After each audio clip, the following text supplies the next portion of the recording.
I'm going to continue to be non-attack with this caveat. When Harry Truman was running for re-election, and he started way behind, he gave these very fiery speeches, and people would yell out, "Give them hell, Harry." And he would yell back, "I just tell the truth and it feels like hell."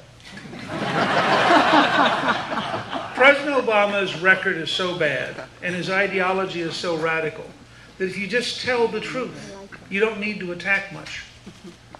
And that's the approach. I actually think you're better off to just do it that way. One or two more. Yes, sir. Hi, thanks for being here tonight. We appreciate it.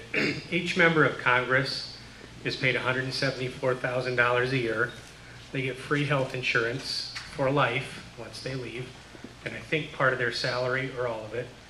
They get an expense account that allows them to lead a lifestyle that most Americans could only dream of. All of that's paid. In addition to that, several of them make hundreds of thousands of dollars a year doing book deals and speaking engagements.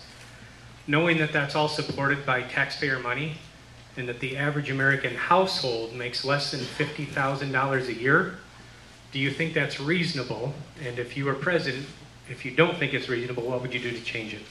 Well, I think there are a couple of things. First of all, to the best of my knowledge, they can't give speeches or write books anymore and make money off of them. I think the royalties have to go somewhere. I think that's right. I think that loophole was taken away years ago. I think they're going to go a step further. My sense after the recent things, the recent book by Peter Schweitzer is we may have to go to a rule that says that you have to put your holdings into a blind trust because of the various reports that people are using their knowledge of the legislative process to in effect, know how they should be investing because they know before the country does what's going on. That, I think, is a disturbing thing. The other thing we ought to look at is whether or not members of Congress should actually buy their own insurance on the open market as though they were a small business. You might overnight find an excited interest in better health care, and it's possible.